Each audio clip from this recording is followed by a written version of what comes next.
Hey, Xiomy here. So today I wanted to do a spoiler-free review on a book that I recently just read and one that I really did enjoy. And the one that I'm talking about is The Shadow Queen by CJ Redwine. This book did come out this year and it's also one of my mostly anticipated books for the year.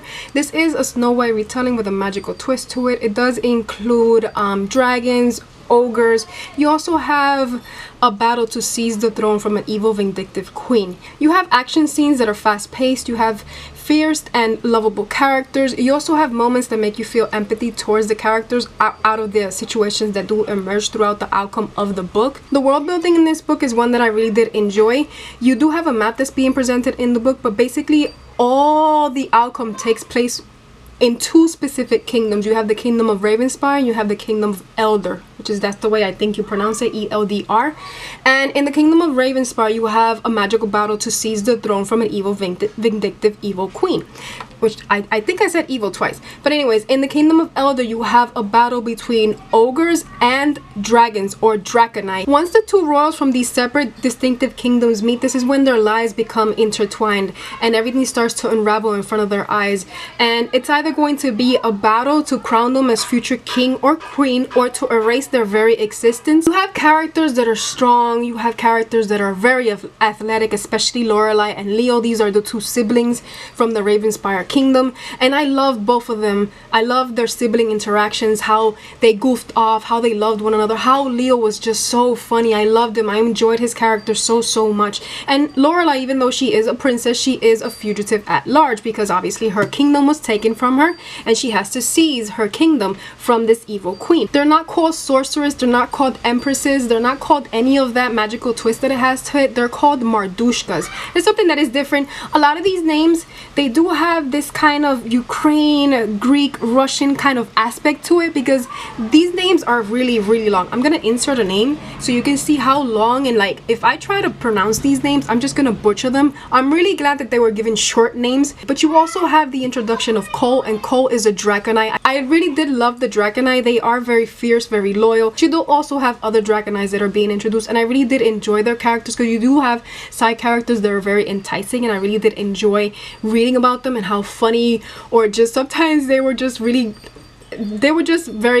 well introduced. That's all I'm gonna say. You also have Gabriel. Oh my god, Gabriel is such a loyal guard, and he basically was a father figure to these siblings, and is one that I really did enjoy being introduced. I loved him so much. I enjoyed Sasha. Sasha is just, she's an animal. She's like something like a falcon, can I say. One that I really did hate was the queen, Irina. She is the queen that seized the throne of the Ravenspire kingdom, and this woman is delusional.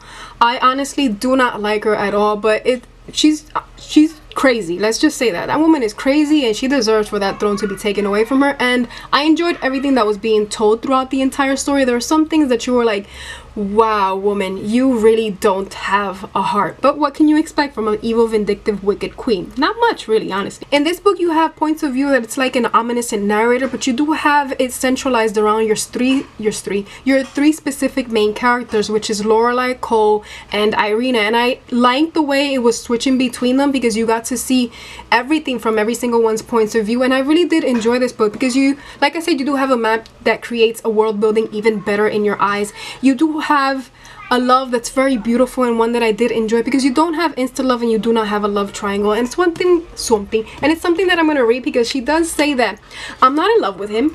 I've known him less than 3 weeks. So you don't really get an insta love, but you get a romance that brews into something very lovely, and I really did enjoy everything about it. And I did love the sibling interaction. The ending. The ending was very powerful and action-packed.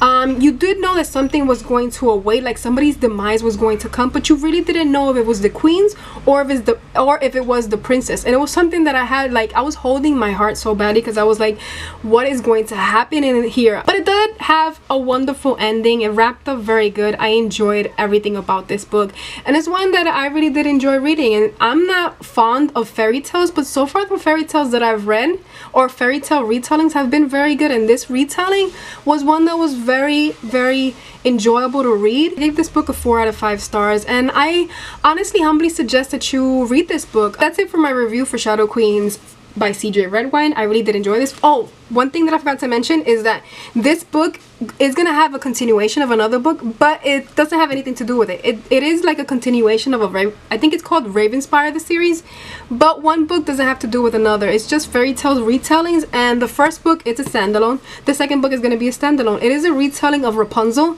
so I really can't wait to get my hands on that one. But I don't know, that's it. That's all for my spoiler-free review. I hope you enjoyed it. I want to thank you for watching, and until next time.